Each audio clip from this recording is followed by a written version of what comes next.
Eu voltando para casa, dentro do carro, eu recebi um telefonema do banco que tinha voltado um cheque. Lá no posto de gasolina. E ela falou assim, vamos embora. E eu falei, e eu pensando, pô, vou embora para São Paulo, né? Porque São Paulo é... E ela falou, não, vamos embora do país. Eu falei, pô, tá louco, cara? Ela falou, é. O problema era grande. Era grande. Quebrei, cara. Quebrei. Chorei 6 meses no ombro da minha mulher. 6 meses, cara. Isso aqui. Dos restaurantes que tem em Barcelona, não é o mais antigo. Não é mais antigo. Mas é o mais popular, cara. Mais conhecido.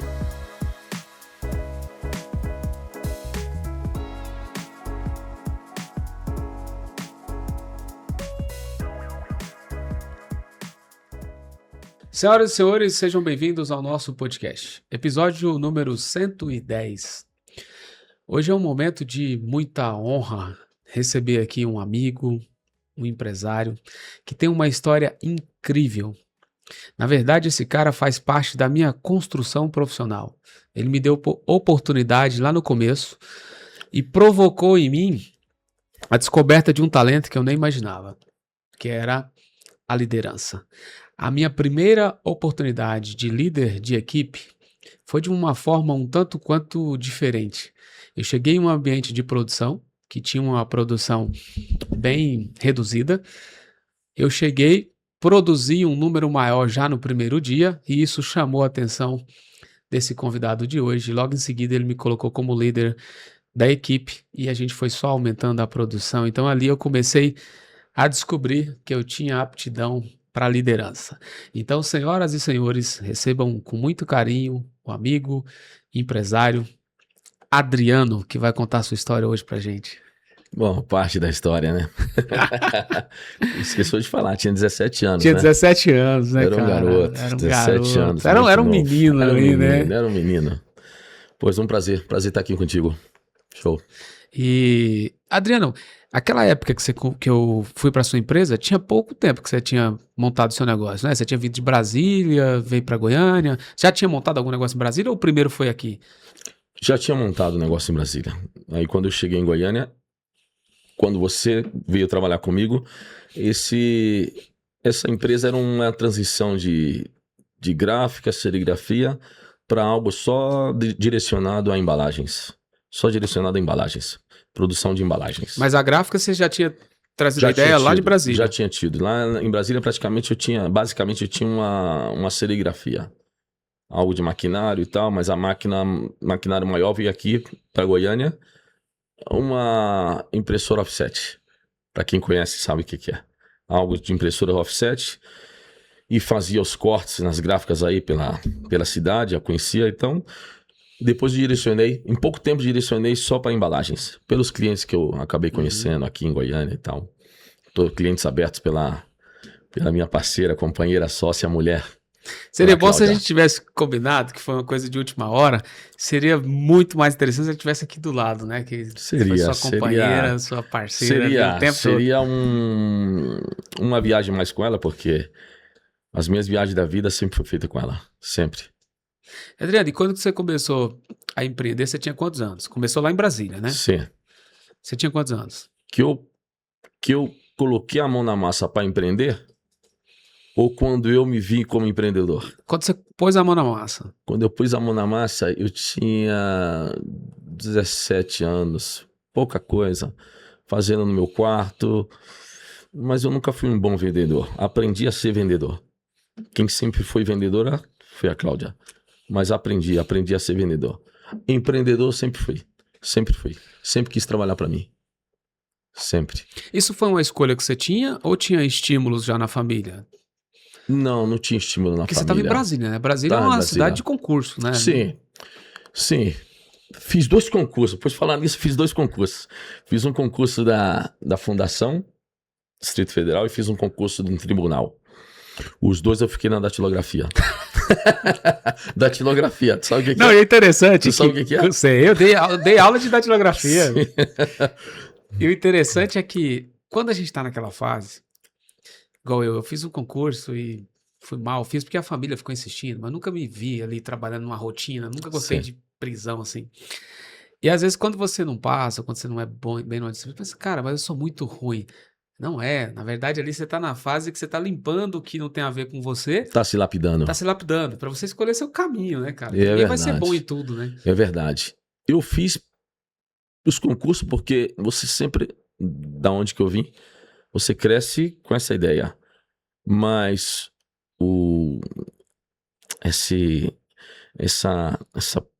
essa vontade de empreender sempre teve dentro de mim, sempre. Sem saber que era empreender. E o mais engraçado, você não tinha estímulo nenhum na família, né? Nenhum.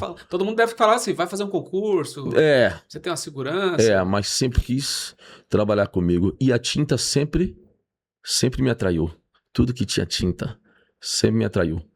Pois, depois daí, fiz artes plásticas, fui trabalhar, fui fazer exposições, tudo. Mas nunca quis viver de arte. Era um gosto meu pessoal. Sempre quis empreender e sempre quis ganhar dinheiro também. Sempre quis ganhar dinheiro pra mim. Isso pra mim não é... Não vejo nenhum preconceito falar disso. E teve o apoio, Adriano, quando você decidiu trabalhar pra você e não ir pro modelo convencional? Apoio do seu pai, de sua mãe? O que eles disseram? Cara, minha mãe sempre me apoiou. Meu pai da maneira dele, por trás, mas minha mãe sempre foi meu maior apoio. Meu maior apoio, antes de tudo. Minha mãe nunca teve dinheiro. Minha mãe é funcionária pública. Nunca teve dinheiro para me emprestar.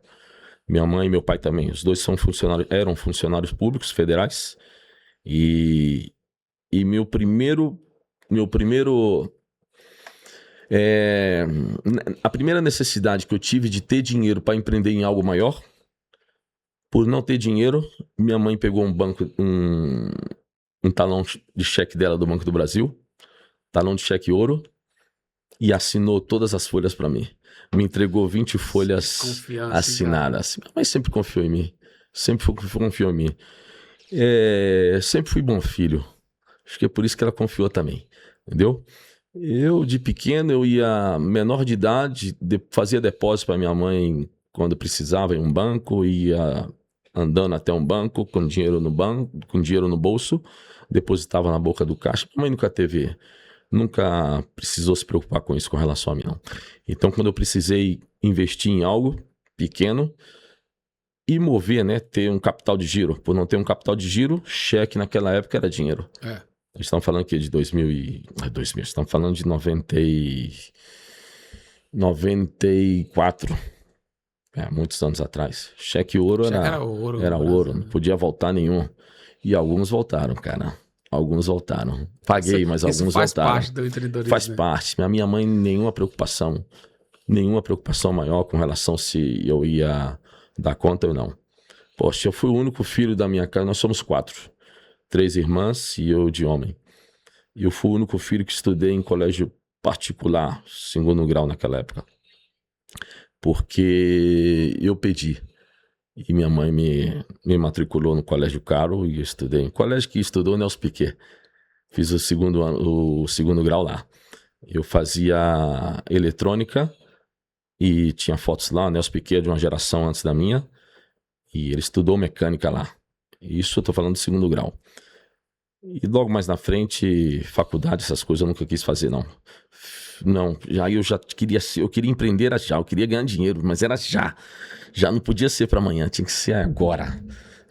E, cara, então eu não fiz faculdade, não fiz nada. Fiz minha inscrição na UNB, na Universidade de Brasília. Fiz as primeiras provas, que eram 2 dias de prova, 2 dias ou 3. Fiz o primeiro dia, já no segundo eu nem voltei. Já sabia exatamente o que eu queria. Ou pelo menos o que eu não queria. Isso eu tinha claro. E não fiz. Minha mulher tampouco fez.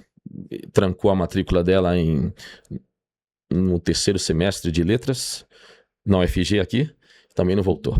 Quer dizer, então nós somos muito parecidos nisso. Os dois já estavam muito parecidos nisso. Ali e ainda não nos conhecíamos nesse sentido. Ela morava aqui, eu morava lá. E quando a gente se conheceu, foi a mistura, de certa forma dizendo, perfeita para poder falar, vamos empreender, porque ela também, o mesmo pensamento meu, é o mesmo pensamento dela com relação a isso. Vocês conheceram na adolescência? Na adolescência, nos conhecemos e casamos em 91. Quer dizer, eu já tinha 19, 20 anos e ela 18. Exatamente. Ali que você começou a perceber que os dois tinham o mesmo Sim. pensamento. Foi aí que coincidimos com os pensamentos e sabia exatamente o que a gente tinha que trilhar. Exatamente. Assim, não tinha dúvida. Vocês casaram em Brasília? ou Casamos já em foi Brasília. Casamos em Brasília, ficamos em Brasília uns 3 anos e depois mudamos para Goiânia. Que me, proporcionalmente, com relação a mercado, eu tinha analisado mesmo sem internet e tudo, já tinha conhecimento que aqui era melhor. Em termos de gráfica e tal, eu falei, acho que lá é bacana para mim. Falei, vamos para lá. E aqui você tinha só a família dela, não conhecia mais ninguém? Aqui só tinha a família dela. Meus avós são daqui. Meus avós maternos são daqui. Minha mãe é natural de Goiânia. Morava lá, mas natural de Goiânia. Aí nessa época sua mãe morava lá. Minha mãe morava em Brasília desde os 18 anos, 19 anos dela. Minha mãe conheceu o pai em Brasília, casaram lá e tiveram a vida lá. Entendeu? E aí, em que ano que você começou o negócio aqui em Goiânia? Aqui foi em 93 para 94. Foi esse ano que eu comecei. Começou a gráfica e quando que começou as embalagens? Quando eu te conheci já, foi em já eram as seguida, embalagens. foi menos de um ano. Foi menos de um ano. E ali você pegou um mercado novo, né, Adriano? Peguei Aquele um mercado mercado novo, de embalagem era poucas lojas que tinham poucas aquilo, lojas. Era um grande diferencial. Você comprar uma roupa no shopping e vir com aquela sacolinha. Cara, eu conheci aqui o pessoal dos jeans.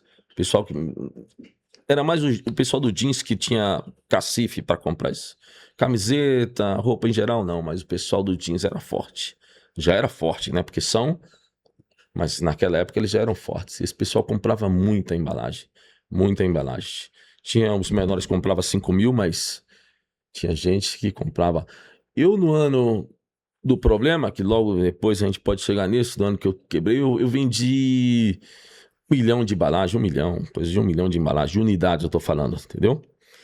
E, claro, e tudo conhecendo ali esse pessoal do jeans aqui, que eram fábricas importantes aqui. E de uma você vai conhecendo outro. Um vai conhecendo outro. E logo, como as embalagens tem um telefone embaixo, as pessoas te ligavam. Pô, tô precisando de embalagem e tal. E eu já no mercado, eu só perdi o pessoal de São Paulo. Aqui em Goiânia eu dominava o ramo de embalagens aqui, eu dominava tudo. Tinha Foram quanto tempo de negócio dele? Cara, foi até 2004. Porque 2004, agosto de 2004, eu cheguei em Barcelona. Foi quando eu saí daqui.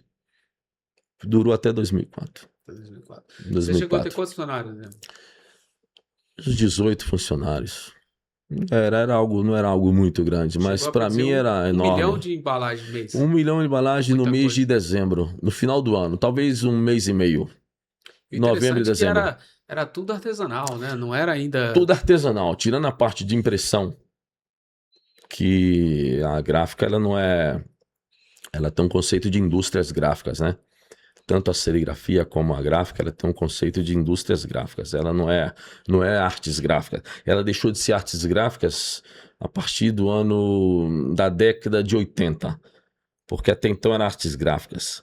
Então, por ser artes gráficas, você podia fazer exposições em vários locais, de feira hippie, por exemplo, você podia fazer exposição de alguma coisa gráfica. Depois que deixou de ser artes gráficas, você já não podia fazer exposições em certos lugares que eram um foco artesanal. Então, voltando ao assunto, indústrias gráficas. Foi esse ramo que eu fazia, tinha poucas... Era artesanal. Tinha essa máquina de offset. Que mais que era feito o maquinário? Talvez o corte dela, o vinco das máquinas, pode se considerar algo mais mecânico. Mas a partir daí, a dobragem, cola, colocação de alça, artesanal. Mas aquela época já tinha aqui em Goiânia alguma coisa industrializada naquele sentido, não? Tinha. Bom, industrializada eu não sei se tinha. Eu sei que em São Paulo é onde vinham as embalagens. Foi quando o mercado começou a pesar para mim. Falei, ó, o pessoal forte tá vindo aí. e vinha e fazia, como conhecemos hoje as embalagens, entra a bobina numa máquina e já sai impressa e dobrada do outro lado. Nada artesanal. Com alça e tudo. Com alça e tudo. Mas o que me quebrou não foi a parte artesanal, foi a inadimplência. Isso aqui que complica.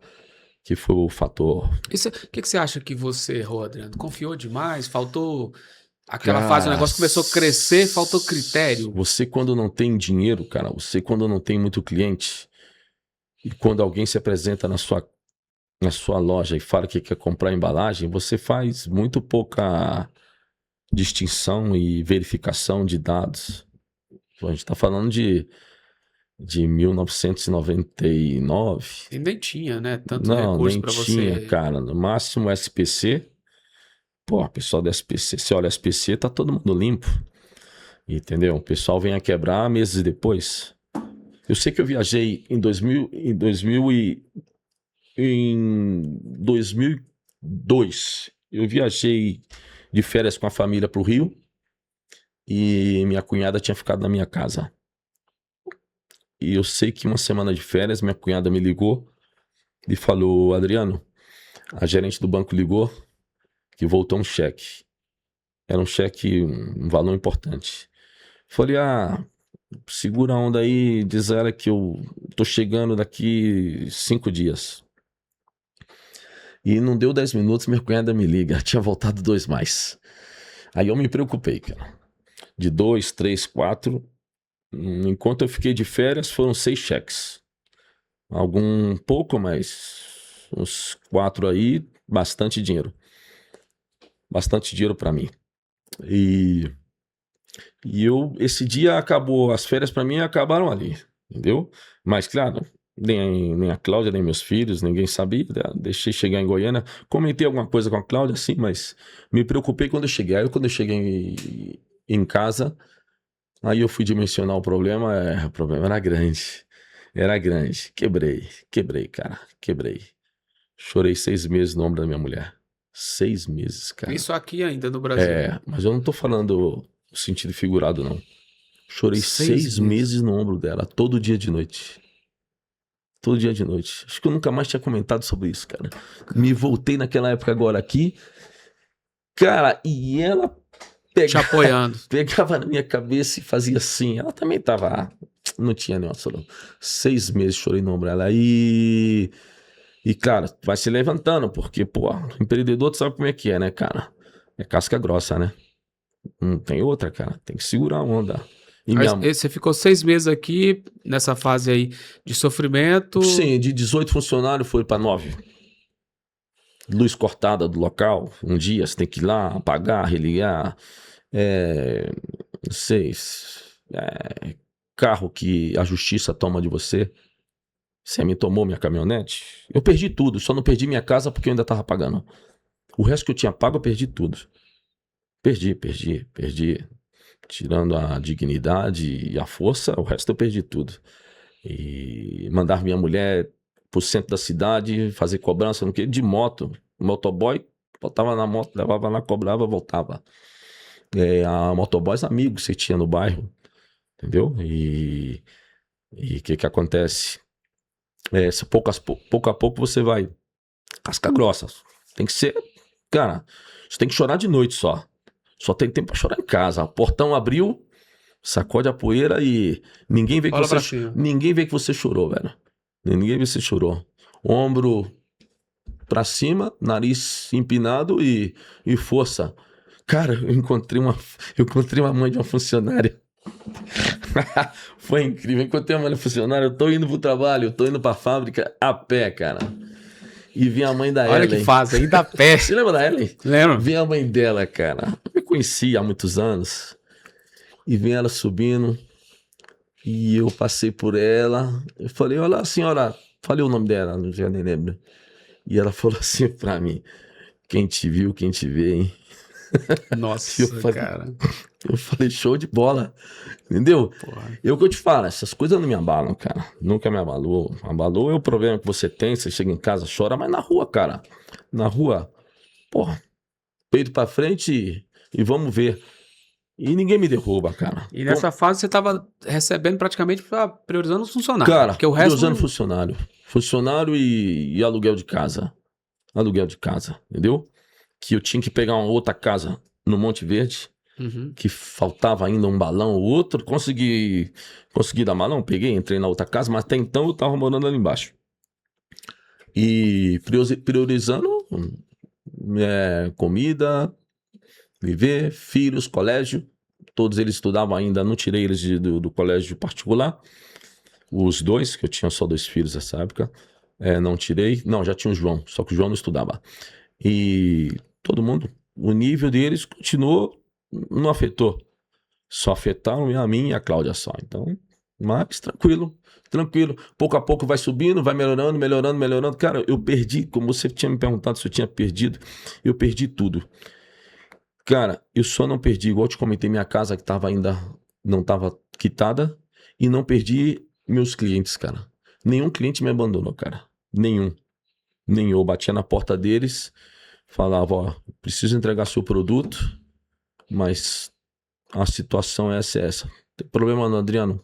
Te adianto isso e tal. E fui levantando. Até que em 2004 já estava melhor, bastante melhor. Financeiramente também. E eu voltando para casa, dentro do carro, eu recebi um telefonema do banco que tinha voltado um cheque. Cara, tu tá tão traumatizado com qualquer ligação você já fala assim, cara. É uma cobrança. Cara, que coisa você já fica... Mas eu, voltou um cheque, tranquilo e tal. E a Cláudia falou, para o carro. Ela falou, para o carro. E eu parei no posto de gasolina, lembro até hoje, tenho toda essa visão. Isso tem mais de 20 anos, cara. Parei no posto de gasolina e ela falou assim, vamos embora. E eu falei, e eu pensando, pô, vou embora para São Paulo, né? Porque São Paulo é... E ela falou, não, vamos embora do país. Eu falei, pô, tá louco, cara? Ela falou, é. Aí eu parei, pensei durante 5 minutos em silêncio em carro, e ela em silêncio também. Aí eu falei, vamos. Em 2 meses eu estava em Barcelona. 2 meses.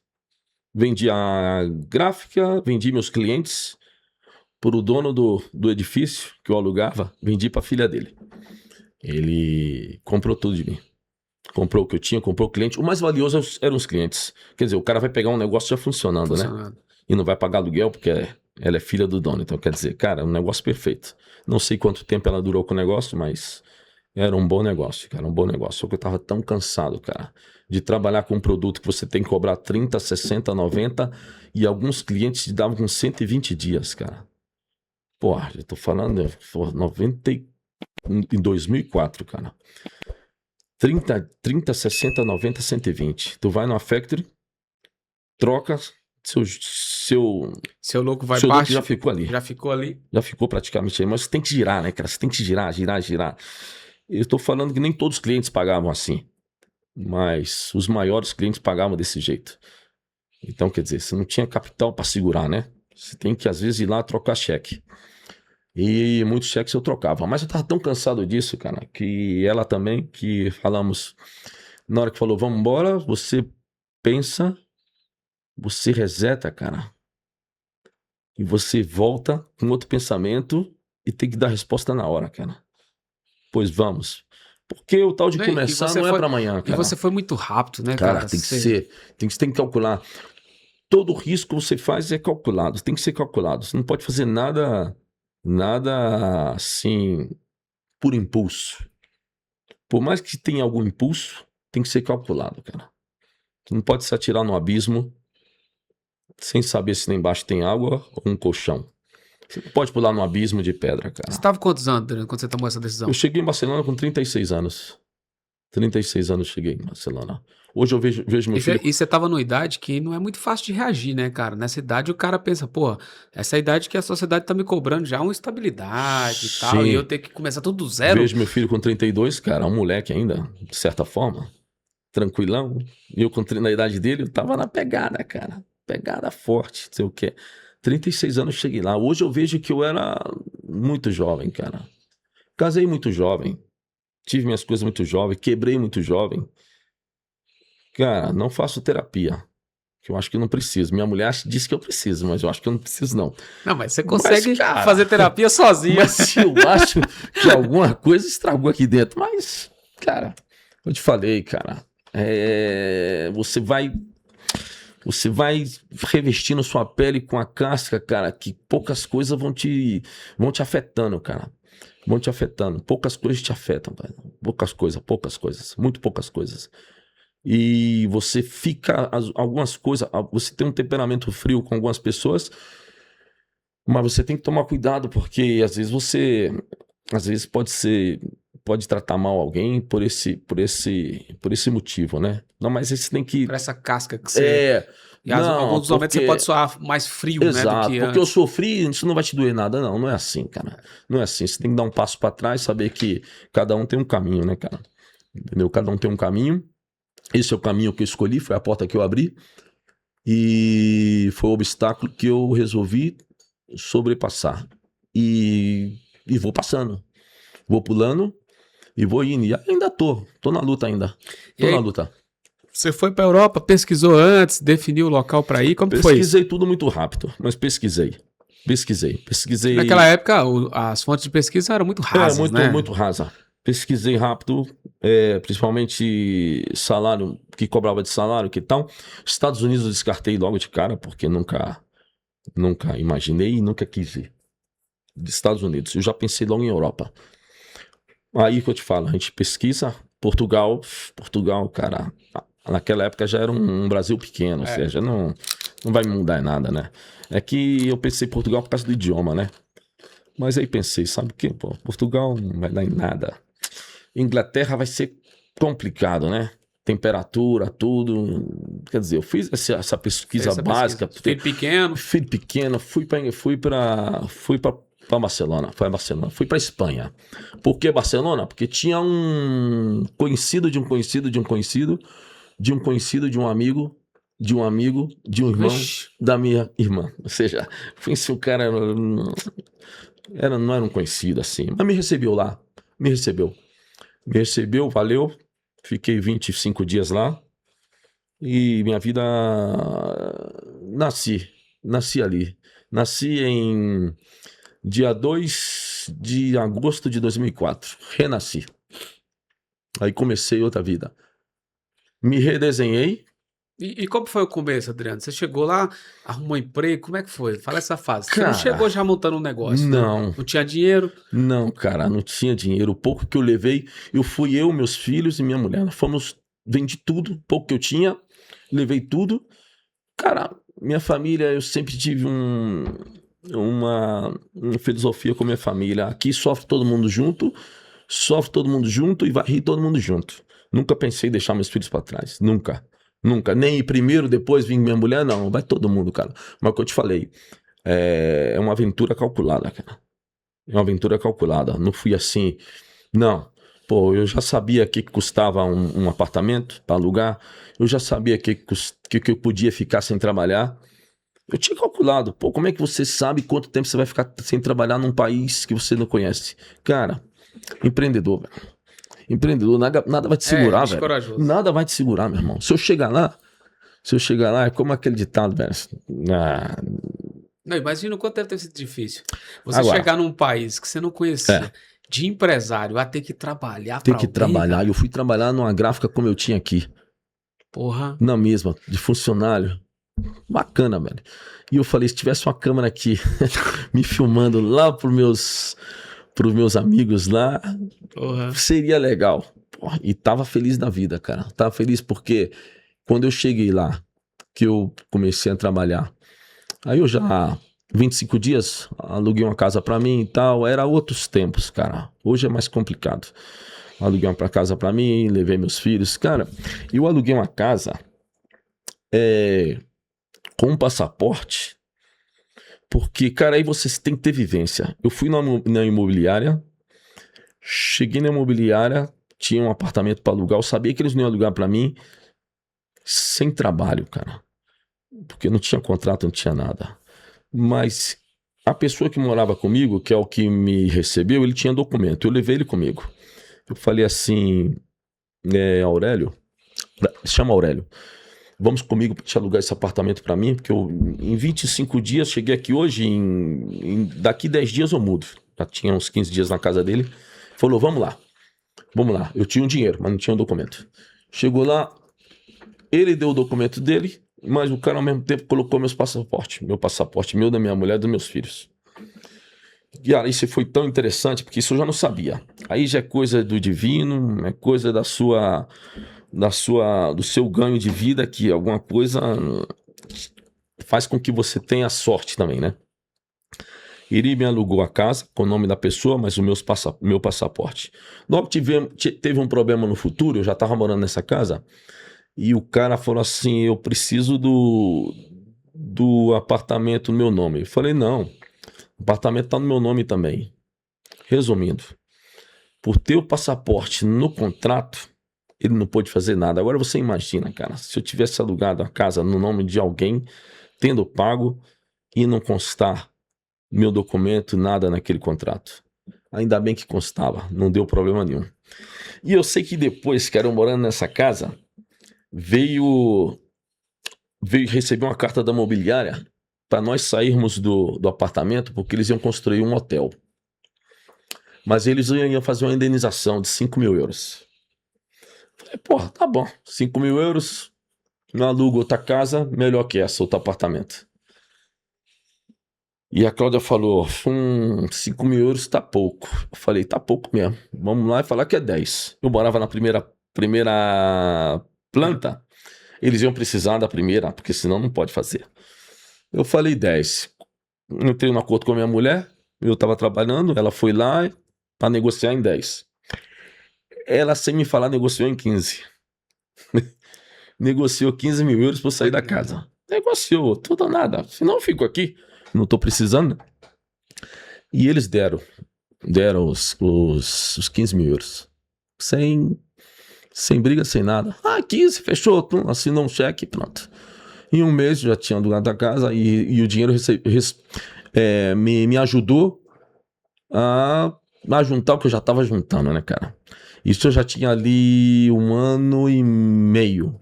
Você ainda estava trabalhando para os outros? Estava trabalhando para os outros, juntando daqui, o pouco que eu levei e fazia bico daqui. Porra, cara, na pegada, todos os dias. Trabalhou de tudo lá, né? Eu trabalhei depois que... Aí chega a parte do barzinho, que minha mulher abriu um barzinho, para depois virar um restaurante. Eu fui buscar lá onde ela trabalhava de garçonete, de noite. Ela trabalhava de 6 às 12. Aí eu cheguei do trabalho uma sexta-feira, falei, eu vou lá buscar a Cláudia. Aí chego lá e vejo ela trabalhando. Caramba, velho, nasceu pra aquilo, cara. Eu olhando ela trabalhando, falei, empreendedor é foda, né? O cara já olhou e já viu o negócio. Eu falei, essa mulher minha é foda, olha só, cara. Nunca vi a mulher trabalhando em garçonete. Mulher daqui, bate papo dali, 1 ano e meio, hein? Falando castelhano já e fluentemente. Não pode perder tempo não, tem que aprender. E blá, blá, blá. Aí ele terminou, tô indo pra casa com ela. Morávamos a 2 minutos. Eu falei pra ela, pô, vamos abrir um bar pra você. Ela falou, o quê? Eu falei, sim, vamos abrir um bar pra você dar conta desse negócio. Esse negócio aí você leva jeito. Ela falou, vamos abrir então. Show. Antes de abrir, vim pro Brasil, tomei um fôlego de 1 mês. Quando eu voltei, eu já sabia que o negócio ia ser pedreira. Cheguei, abri o primeiro barzinho, durou uns 1 ano e meio. Vendi. Cara, se eu te contar o valor que eu construí esse bar, que eu fiz, reforma, tal, como eu fiz, sem permissão de a prefeitura, sem nada. Se eu te contar, a gente vai ficar aqui 2 dias, cara. O que eu fiz? E o tanto que eu gastei e pelo preço que eu vendi esse restaurante, cara. Esse bar pequeno. Você chegou num país, cara, primeira vez no país, aprendeu o idioma e em 2 anos cara, já tava com um negócio. Eu vendi por 1000% do que eu tinha gastado. 1000%. Eu gastei isso aqui, cara. E multipliquei por 1000, foi o que eu vendi. E depois ela abriu um restaurante. Nós abrimos um restaurante num outro lugar. Traspassamos, que chama traspasso, né? Que é a venda da luva. Traspassamos. Abri num outro lugar. nessa primeira rua que eu vendi o primeiro, abri um local maior, fiquei lá até 2016, vendi, só que esse local eu abri um segundo, fiquei com 2 restaurantes. Mas muito trabalho, cara, muito trabalho, muito problema, funcionário, aquela coisa toda. Em seguida já vendi um. Fiquei só com um restaurante maior. Esse restaurante maior que nós abrimos, esse sim não foi tão bem. Foi o primeiro restaurante foi o que eu mais gastei. Vendi bem, traspassei bem, mas como negócios, como modelo de negócio, não funcionou muito bem. Era uma outra rua, um outro bairro que meus clientes não conectavam ali. É algo difícil de explicar. Só você estando na cidade para conhecer porquê de cada coisa. E em fiquei com ele até 2019. Vendi em 2019. Aí veio a pandemia, cara, em 2020. Eu já tinha comprado um outro local e estava fazendo a reforma de um outro local para abrir. Em 2020, veio a pandemia. Mas, cara, esses perrengues da minha vida todinho, eu passei sem nenhuma estrutura, cara. Nenhuma estrutura. Foi aguentando no peito e na raça. Mas aí em 2020, quando veio a pandemia, aí a pandemia se fudeu, velho, porque eu tava preparado, cara. Tava preparado, velho. A pandemia lá foram 2 anos, cara. Não foi como aqui, não. Foram 24 meses fechado, cara. Porque lá é fechado. Mais rigoroso, né? Cara, foi rigorosíssimo, cara. Não foram 24, foram 18 meses fechado. E não podia abrir de jeito nenhum. E os outros 6 meses era delivery, só delivery. Mas delivery não fazia nada, cara. E lá não tem como quebrar regra igual aqui, né? Porque aqui o brasileiro dá um jeitinho ali, abre um pouquinho. Não tinha jeito, lá não tem isso, né? Polícia vigiando, já é vizinho que te denunciou, porque você tá ali, não pode estar. Vizinho denuncia e tal. Você, delivery durante 6 meses. Delivery, cara, você vende 1.000 euros por dia, por dar um valor, e tá vendendo 200 euros, cara. O que é? Nada. Mas fiquei os 2 anos, cara, tudo bem, tava preparado, ok. Uma economia que eu tinha, tive que gastar, mas fiquei tranquilo, cara. Vendi uma casa que eu tinha, uma outra casa que eu tinha em Brasília, vendi pro meu cunhado e tal, um negócio que a gente tinha junto aí, vendi pra ele, que eu tinha comprado dele. E logo revendi porque precisava de dinheiro. E foi o dinheiro que me ajudou a passar os 24 meses. Passei tranquilo e quando abriu, aí sim, aí o local que ela tinha, aí estourou. Aí voou, cara, voou. Até mês passado, até 40 dias atrás, nós tínhamos esse local, nós vendemos o local. Porque depois da pandemia, o que acontece, cara? Eu tava te comentando, mudou tudo, cara, mudou tudo. Funcionário já não tem, cara. Ninguém quer trabalhar de noite, ninguém quer trabalhar fim de semana. Poucos funcionários querem trabalhar dia de feriado, cara. E hosteleria é isso, restauração é isso, cara. Restauração é sábado, domingo, feriado, é trabalho.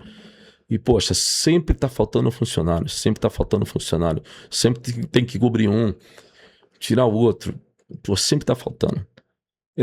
O bom disso tudo é porque eu tenho 2 filhos que trabalham com a gente, mais com a Cláudia, porque eu não opero no restaurante. E eles 2, sim, que é o suporte. Quando um tá de dia, o outro tá de noite. Mas assim, a outra parte funcionária sempre tá faltando um. E quando falta um cozinheiro, aí, cara, aí trava tudo, cara. Aí o garçom tem que fazer a comida, imagina, cara. Não vai sair bem, né? Mas aquela época que você me contou, foi o primeiro ou foi o segundo que já era o restaurante, que você tinha artistas do Brasil, quando você olhava a agenda, o cara vai visitar a Europa, aí você levava lá? Já era o terceiro. O terceiro? Terceiro. Foi esse que eu não... E você recebeu figuras importantes, né, no Brasil, do Brasil lá na Eu vou Espanha. te contar, dos restaurantes que tem em Barcelona, não é o mais antigo, mas é o mais popular, cara, o mais conhecido, é onde mais... Porque a Cláudia também, cara, ela tem um negócio, cara, ela como comerciante é imbatível, cara. Ela tem ela é perspicaz, cara, ela é um leão, cara. Ela consegue coisa, eu tô mais nos números, embora eu não sou de administração de número nada, não, eu faço porque aprendi por minha conta, eu que administro isso, negócio de impostos e tudo isso, eu que tô por trás. E a cara do Manga Rosa Barcelona, a cara do Manga Rosa é ela, cara. É ela. Lembrei agora, Manga Rosa. Manga Rosa. Da época que você levava os artistas. Levava os artistas. Então, cara, ela conseguiu contatos de produtores. Em primeiro, segundo, tudo. Essa ideia foi dela. Essa ideia foi dela, cara. Contatos. Genial, hein? Genial, cara. E todos os artistas que vão em Barcelona, até hoje vai. E daí fez grandes amigos, parceiro, grandes que é coisa que ela adora isso. E ela tem muito boa comunicação com esse tipo de negócio. Eu sou mais de ficar mais por trás e tal. E aí artistas importantes. Tem artistas menos, mas tem artista muito forte também que... Você recebeu vários lá, né? Ronaldinho Gaúcho. Bom, os jogadores de lá, quase todos. E dos artistas brasileiros, poxa, a gente tá falando de patrocínios e apoio que o Manga Rosa fez. Pô, a gente tá falando aí de Nilton Nascimento, a gente tá falando poxa, vai me faltar o nome do artista do Titãs, Nando Reis. Que mais, cara? Sertanejo também, eu vi que você recebeu alguns, né? As irmãs daqui, não vou Maiara e Maraísa, poxa, tem uma foto delas três e a cara das três, que é uma cara... A Marília chegou aí também? Marília não, Marília parece que estava negociando, mas ela... Ela ia em Barcelona e nós tínhamos um show antes dela morrer.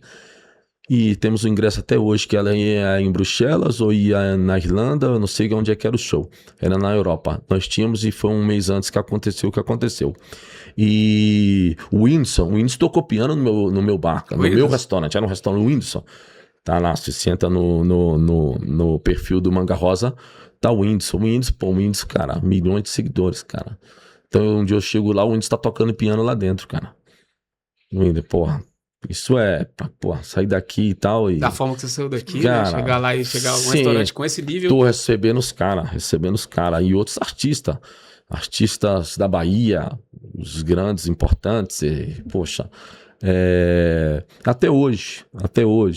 O Manga Rosa você continua com ele? O Manga Rosa continua com outro perfil, com outro segmento, mas continua. Porque o que eu te falei, cara, depois da pandemia tudo mudou, cara. Tudo mudou. E eu tenho 2 anos falando pra Cláudia. Cláudia, esse modelo de negócio já tá um pouco, não sei, tá um pouco, não é que saturado. Mudou um pouco. O cliente já não é o mesmo cliente de antes da pandemia. Não tô falando de caneta para emagrecer, nada disso não. Que além do que ainda tem isso. Mas assim... tem mais gente na cidade, mas o jeito que o cliente vem hoje em dia num restaurante não é como antes.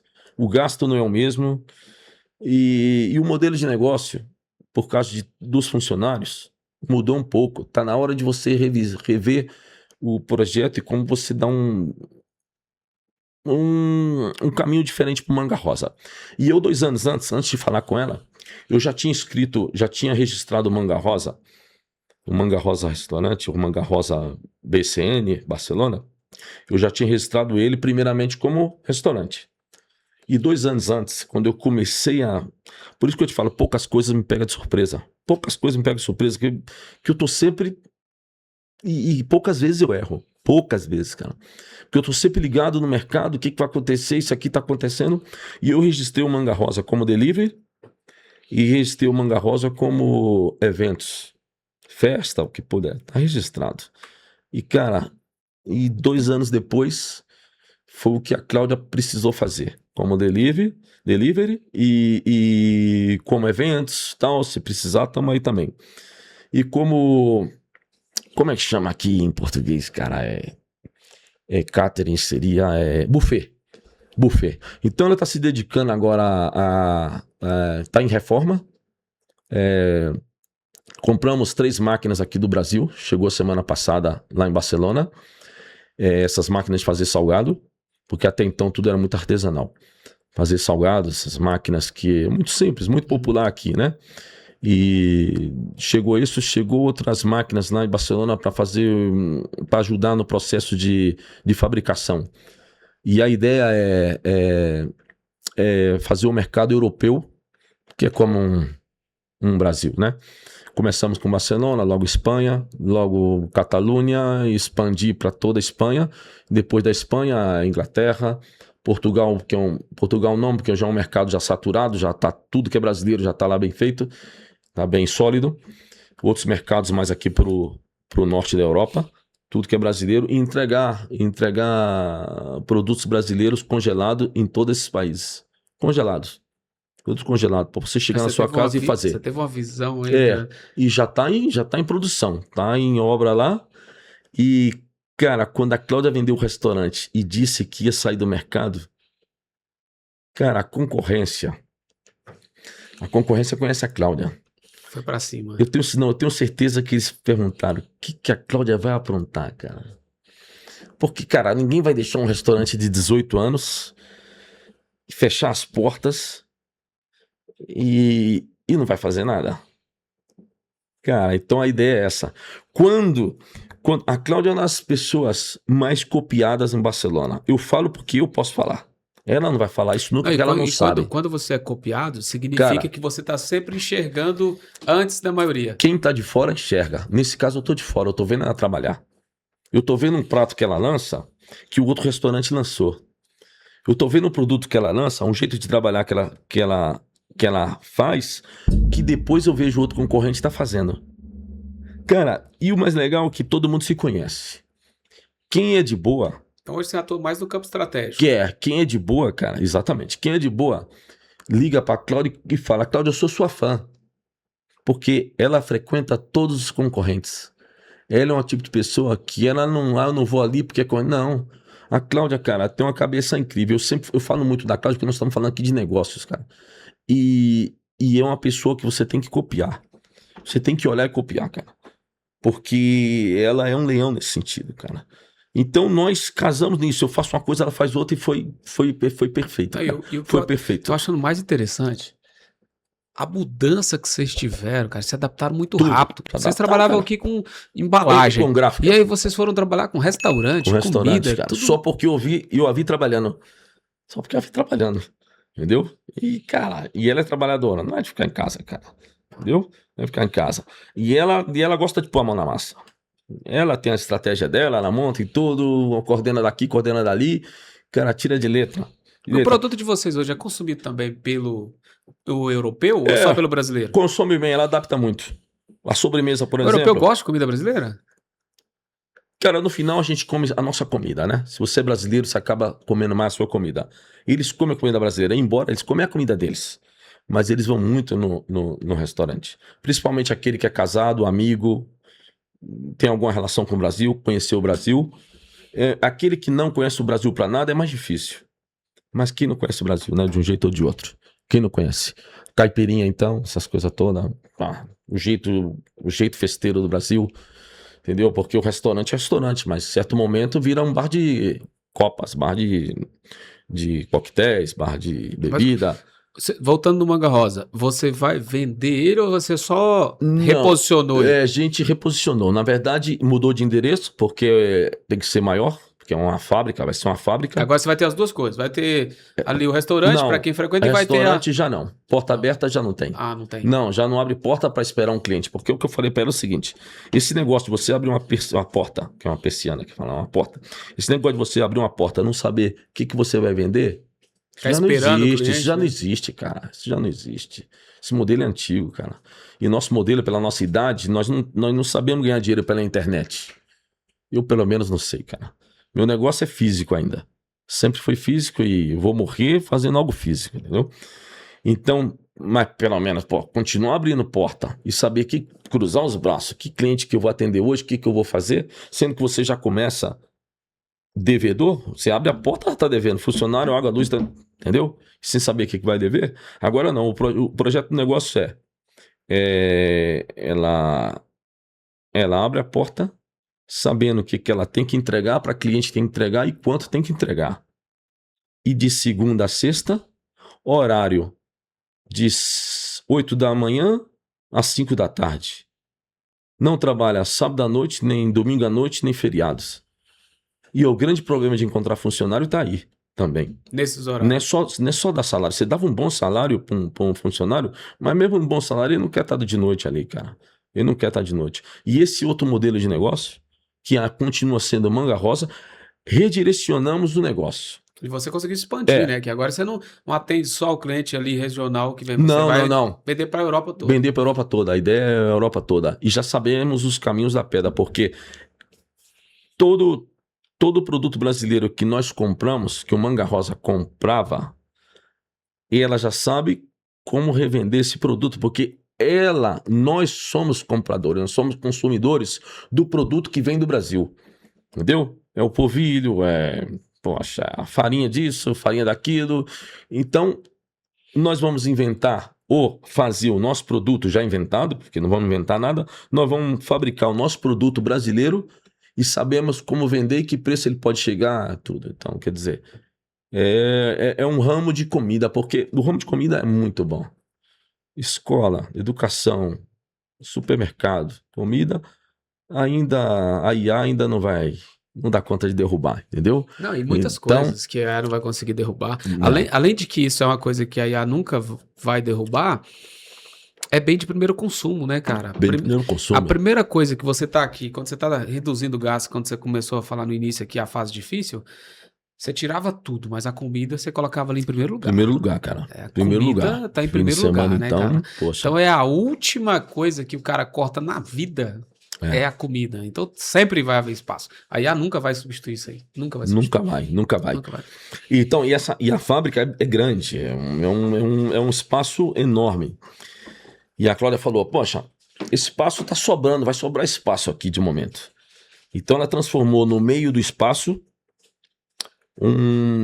umas mesas para receber, para fazer eventos ali dentro também.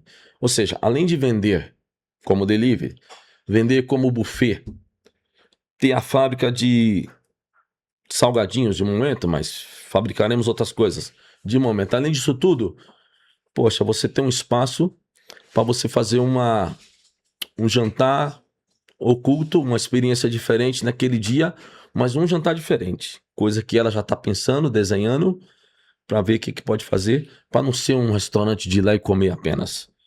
Poxa, aí a ideia não para. Tem várias coisas para você fazer. E é um espaço que ela vai colocar no máximo 18 pessoas, para você chegar um sábado à noite, você entra, não vai só comer, vai ter uma apresentação de algo e tal.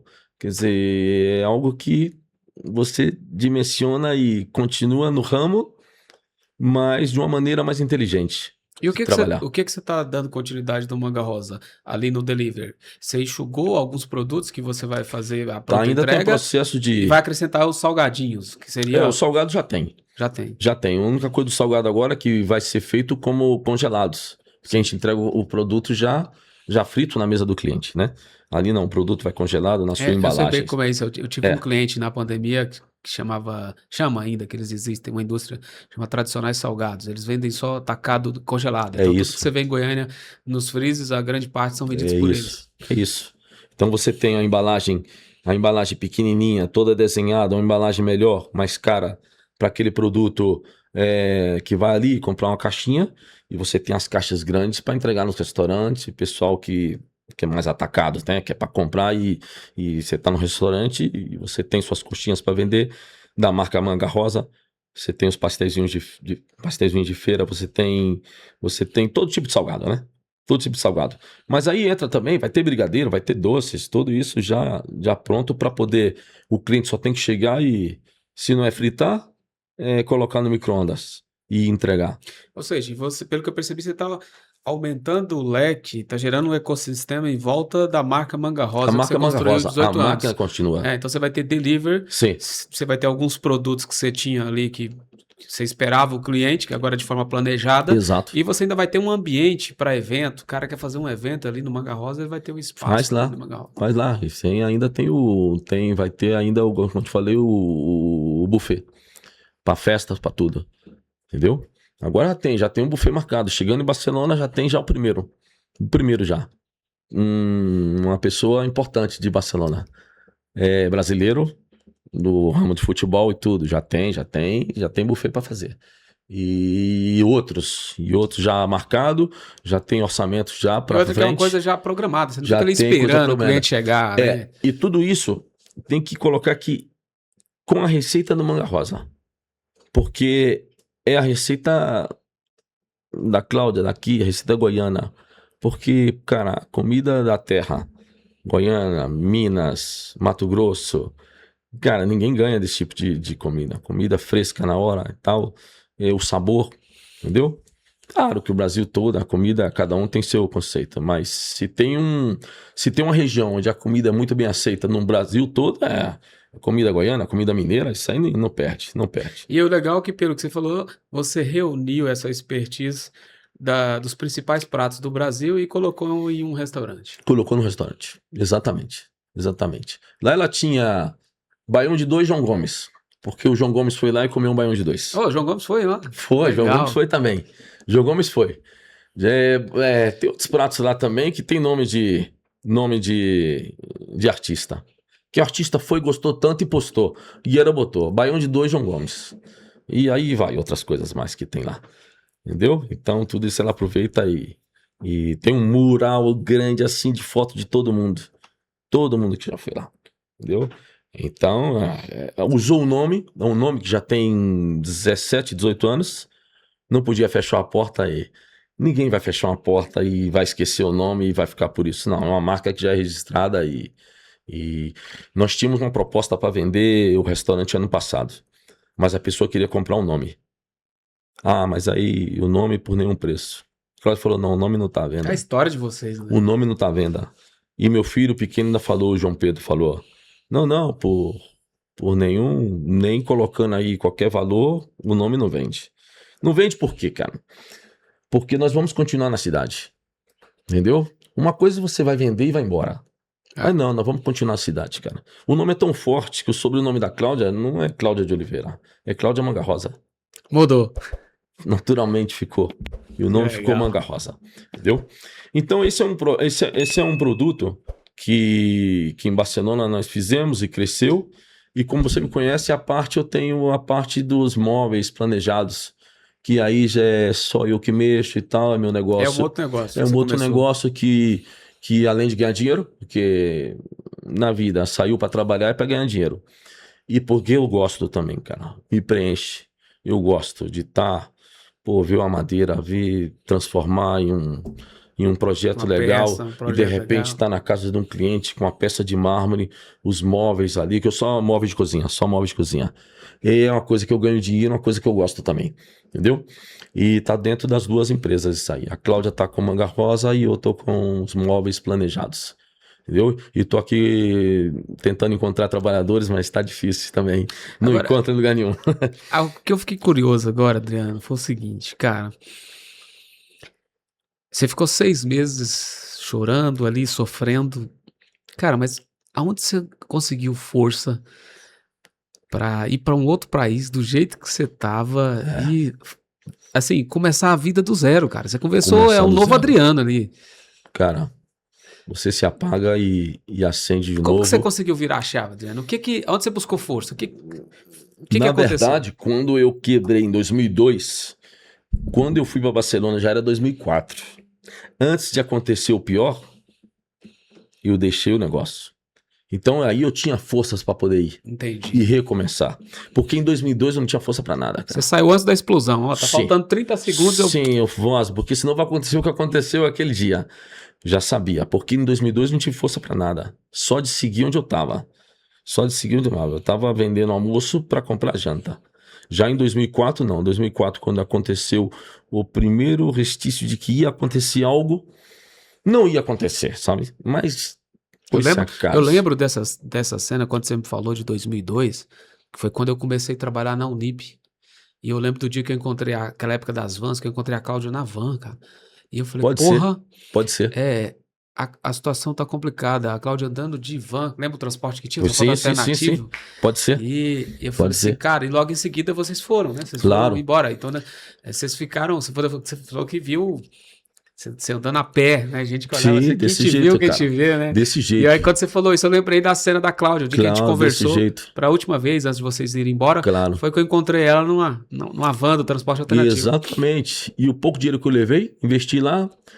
Depois que quitei minha casa aqui, vendi e investi lá. tudo lá. Aí depois eu fiz o processo de volta e tal, mas tudo isso. Então é isso, cara. Esse ano 2002 foi de muita aprendizagem, cara. Muita aprendizagem. Muita, muita, muita. Eu cheguei em Barcelona, cara. Cheguei na casa do cara que ia me esperar. Porra, não tinha colchão, não tinha nada, cara. Ele falou que ia me esperar, mas, cara, um cara jovem, solteiro. Não tinha nem colchão. Tá preocupado com nada, cara. Preocupado, chegou, tá aí, ok, tá aqui a chave, tô indo. Pô, tu entra na casa, não tem água, não tem nada, você tem que descer e comprar água, porque lá você compra água, né? Vou dormir aonde, cara? Vou olhar a casa, não tem um colchão, cara. Tem um colchão na cama dele. Porra, o cara me esperou aqui, mas isso era o de menos, cara. Mas, pô, primeiro dia eu dormi. Meus filhos que moravam aqui, cada um no seu quarto. Nossa. Quarto planejadinho, tudo direitinho. Chegar lá, coloquei os três no... Coloquei os três no quarto só, cara. Os três no quarto só, os três. Tinha uma cama, um colchão de ar, eu acho, entendeu? E essa noite eu dormi com minha mulher. Era verão também, né? Ajuda. Mas eu dormi com minha mulher numa toalha no chão. Era verão. No dia seguinte eu saí, fui buscar, comprar alguma coisa, mas...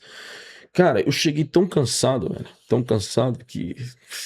Eu tava dormindo numa nuvem, cara. Chegado... Porque primeiro, cara, você tem o problema de não entrar ainda no país, né? A gente tá falando 2004, não era o que é Só hoje. de você conseguir já foi uma vitória. E eu preocupado de não entrar. A família não tá preocupado.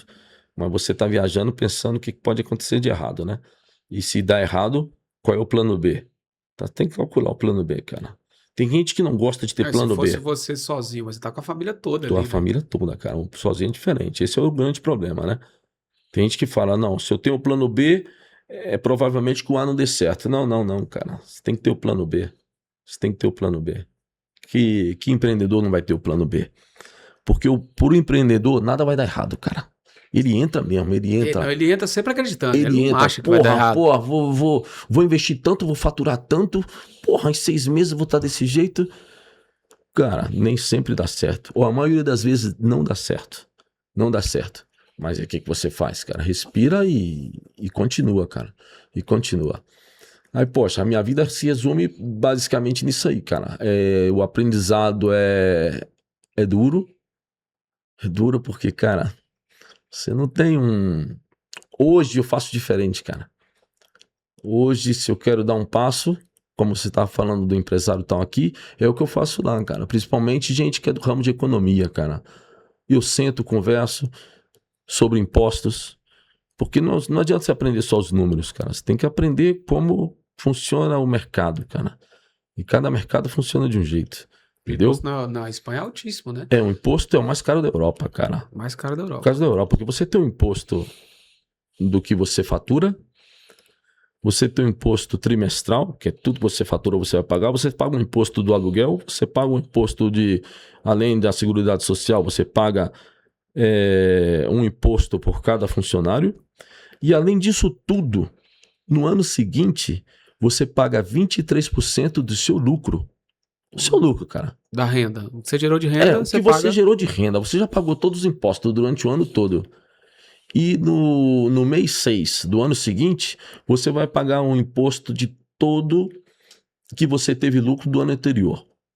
Claro, aí você fala, pô, o grande empresário, o que ele faz? Antes de fechar o ano, todo o lucro dele ele pega e ele usa para comprar alguma coisa. Ele usa, poxa, eu tive um lucro de 1 milhão. Pois eu vou pegar esse 1 milhão e vou comprar 2 apartamentos. Porque aí eu não vou pagar imposto disso ano que vem. Poxa, mas, cara, estou falando de uma empresa pequena, cara. Não vai ter um lucro de 1 milhão. Ela pode vender 1 milhão no ano. No caso da minha empresa. Mas eu não vou ter um faturamento de 1 milhão, cara. Então, quer dizer... Eu estou falando de um empresário que faz isso, um empresário do ramo têxtil que consegue fazer isso, um banqueiro consegue fazer isso. Poxa, mas uma empresa pequena não tem como você pegar todo o seu lucro e fazer uma compra para não pagar o imposto. Cara, você tem que pagar o imposto, não tem para onde fugir, cara. Tem que pagar. E é o que te dói, cara, é o que te... Mas não adianta, cara. Você tá no mercado, tem que pagar. Ou muda de país. Ou muda de país e recomeça. E o bom também é que você tem uma esposa que esteve do seu lado em tudo, né, cara? Em tudo, velho. Em tudo. Em tudo. Cara, em tudo. No bem, no mal, na parte complicada, na parte fácil, na felicidade, na tristeza. do meu lado, porque ela foi parte do processo também, né, cara? Ela foi parte. Ela não é aquela mulher que ficou em casa, olhando o marido montar algo e crescer. Não, ela cresceu junto. Ela foi pra guerra, foi pro front também. Receber bala. E aqui, vamos aqui, isso não dá, isso não dá. E muitas ideias, peguei dela, muitas ideias eu dei e a gente vai, cara. A gente vai. Entendeu? É claro que muitas coisas você deixa de comentar, você tá no processo e tal, mas a maioria das coisas ela faz parte do processo, entende como é que funciona e dá as suas ideias e vamos. E vamos. Eu sou mais agora, hoje em dia, eu sou mais pé atrás de tudo, entendeu? Talvez o que eu fiz com 30 anos, provavelmente hoje eu não faria, né? Porque, pô, a idade também te dá um pouco mais de medo. E a necessidade também te faz recuar também, né? A não necessidade, né? Te faz dar um passo atrás também. Faz parte do processo, cara. Faz parte do E processo. se fosse voltar no tempo, Adriano, o que você faria diferente? Cara, o que eu faria diferente? Muitas coisas eu faria diferente, Rosimar. Muitas coisas, cara. Eu posso te dizer uma coisa que eu não faria diferente. É casar com a mesma mulher. Isso é bacana. Isso eu tenho certeza que eu não faria. Que eu faria igual. Agora, as outras coisas eu acho que eu mudaria muita coisa, cara. Muita porta que eu abri que eu não ia abrir de novo, cara. Muitos caminhos que eu segui que hoje eu ia seguir outro caminho, cara. Outro caminho. Ia empreender. Isso é certeza, mas eu ia tomar outras mais decisões. cauteloso. Outras decisões eu ia tomar, isso eu tenho certeza. Entendeu? Isso eu tenho claro. E você pensa em voltar a empreender no Brasil? Não, no Brasil, como antes, não. Mas a China tá aí, né? Hoje é muito melhor para empreender no Brasil do que na sua época, né? Hoje é Muito mais fácil, muito melhor. cara. Pô, você consegue Você negocia com o chinês, como se estivesse negociando dentro do país. dentro do país, e você consegue créditos hoje que você não conseguia ano passado com o mesmo sem dinheiro. Hoje Você consegue fazer uma crédito. simulação de crédito no celular. Exatamente. Antes não, cara. Antes não. Como eu te falei, né? Meu primeiro negócio para crescer, eu precisei de 20 cheques da minha mãe assinado. 20 cheques assinados para poder mover. Entendeu? E aí, hoje você não precisa disso, cara. Hoje você não precisa disso. Consegue um crédito, pode subir aos poucos. E com a internet, poxa, embora eu não faço negócio pela internet, mas está aqui. Porque eu gosto de outro modelo. Porque eu fui criado assim. Mas querendo ou não, seu negócio está na internet. Mas está aqui. Eu acompanho seu negócio aqui no Brasil o tempo todo. Aí eu faço uso da internet para isso. Faço uso disso. Então ajuda muito. Mas é o que nós falamos outro dia, cara. O mercado está aberto, cara. O mercado está aberto para todo mundo, não só empreender. Porque eu vejo funcionários públicos hoje fazendo negócios de uma vez por ano. O que ele faz? Ele tem um dinheiro, vai ali, investe algo, ganha um dinheiro, quieta. Aí vai trabalhar. Ele é funcionário público, né? Aí ano que vem ele faz de novo. Faz de novo. Conheço gente assim. Aqui é perfil conservador. Né? Perfil conservador. Não é ousado como você. Não larga o osso não, entendeu? Não. E eu já vi. Mas também já vi funcionário público que largou o dinheiro. Largou o trabalho. Largou mesmo. E foi empreender. Largou. Mas eu conheço muitos aqui, que eu falo, 5 ou 6, que uma vez por ano pega algumas férias, vai ali, investe algo, já tem o produto ripado, como a gente falava, né? Já sabe o que pode trazer e vender, né? E eu não tô falando em vender aquela sacolinha que foi lá no Paraguai. Não, tô falando do cara pegar R$1 milhão, 500 mil, 200 mil, vender uma casa, ir lá, faz isso, transforma em 3, 4, 5 vezes mais. Entendeu? Não quer dizer... Tem negócio para tudo. Hoje em dia tá aberto o mercado. Adriano, eu sei que seu tempo tá escasso, eu te chamei em cima da hora, não quero comprometer sua agenda. Gostaria de fazer muitas outras perguntas, mas vamos deixar para um segundo momento, que já fica o convite para você vir aqui, você e sua esposa. Se tivesse programado antes, seria bom os dois aqui na mesa. Mas muito obrigado por ter aceitado. Foi um prazer, cara. Da hora. E para a gente finalizar, eu gostaria que você olhasse para aquela câmera aí e deixasse uma mensagem para o empreendedor brasileiro por tudo que você passou, uma mensagem para esse cara aí que às vezes está sendo um novo Adriano, passando por todas essas dificuldades, está pensando em desistir. Cara, é o que tá viralizado na internet, né? No longo prazo, você não pode ser derrotado, cara. No longo prazo, você tem que ser guerreiro e vai vencer, cara. Porque de primeira não acontece nada, cara. Dificilmente. Poucos ganham de primeira. É no longo prazo. Acredita no longo prazo. Não desistir. Não desistir e levantar sempre. Sempre. É isso aí, cara. Adriano, muito obrigado, cara. Mais uma vez. Prazer falar contigo. Prazer falar contigo. Você que ficou do outro lado da telinha, muito obrigado por ter acompanhado até aqui. Peguei aqui o bordão da minha amada. Deixe seu like, seu comentário e até o próximo episódio.